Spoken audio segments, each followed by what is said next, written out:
ভয়ের আড্ডা। যারা এখানে আসবে তাদের সমাপ্তি হবে অন্ধকারে। তো হ্যালো বন্ধুরা, ওয়েলকাম ব্যাক ভয়ের আড্ডার নতুন একটি এপিসোডে। আজকে 20 নম্বর এপিসোডে যে ঘটনাটি বলতে চলেছি সেটি আমাকে বলেছে আমার বাবা। ঘটনাটি ঘটেছিল 2009 সালের দিকে।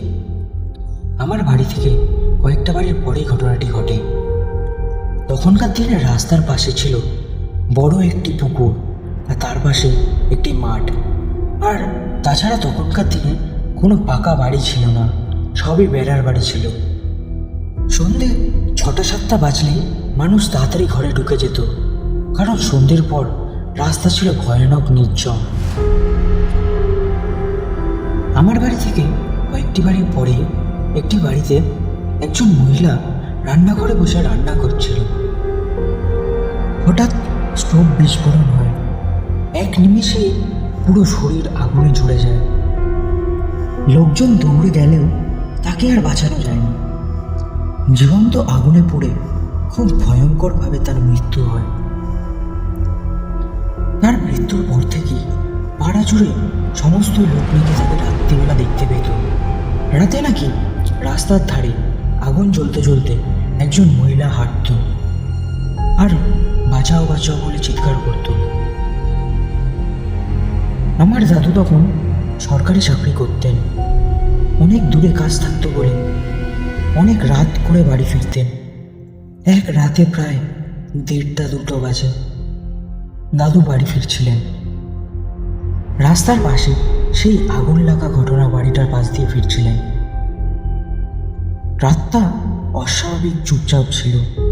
কুকুরের ডাক নেই, বাতাসও থেমেছিল। হঠাৎ দাদু দূর থেকে দেখে রাস্তার মাঝখানে একটা ছায়া দাঁড়িয়ে। কয়েক সেকেন্ড পর টস করে আগুন জ্বলে উঠল, ঠিক মানুষের গায়ের মতন আগুনের শিখা। আর সেই আগুনের ভিতরে একটা মহিলার দেহ।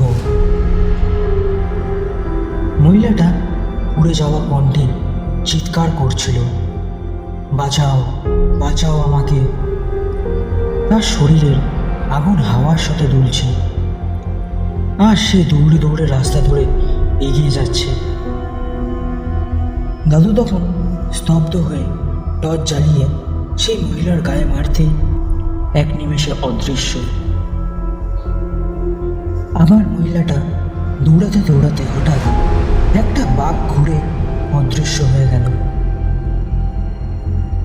দাদু বাড়ি ফিরে দরজা ঠেলে ঢুকতেই তার মুখ দেখেই সবাই বুঝে গেছিল কিছু একটা ঘটেছে। আর দাদু শুধু এইটুকুনিই বলেছিলেন, ওই মহিলাটা আজও আগুনে জ্বলে জ্বলে দৌড়াচ্ছিল রাস্তা দিয়ে। আমরা তখন একরকম খিল্লি করেই বলি, দূর, এও আবার সম্ভব নাকি। কিন্তু আমরা অবাক হলাম তখন যখন জানতে পারলাম পরের দিন পাড়ার আরও কয়েকজন নাকি ঠিক ওই একই আগুনে লাগা মহিলাকে সেই রাতে দেখেছিল। সেদিনের পর থেকে সেই রাস্তায় রাত নামলেই কেউ আর একা যেত না। তো বন্ধুরা, এই ছিল আজকের ঘটনা। তো বর্তমানে এখন জায়গাটি ডেভেলপড হয়েছে, বড় বড় বিল্ডিং হয়েছে, তাই আর এইসব কিছু আর হয় না। তো বন্ধুরা, ঘটনাটি কেমন লাগলো তোমরা প্লিজ কমেন্ট করে জানিও। যদি ঘটনাটি ভালো লেগে থাকে তো লাইক কমেন্ট সাবস্ক্রাইব করতে ভুলো না। তো চলো, দেখা হবে আবার পরবর্তী এপিসোডে। ততক্ষণের জন্য সুস্থ থেকো, ভালো থেকো।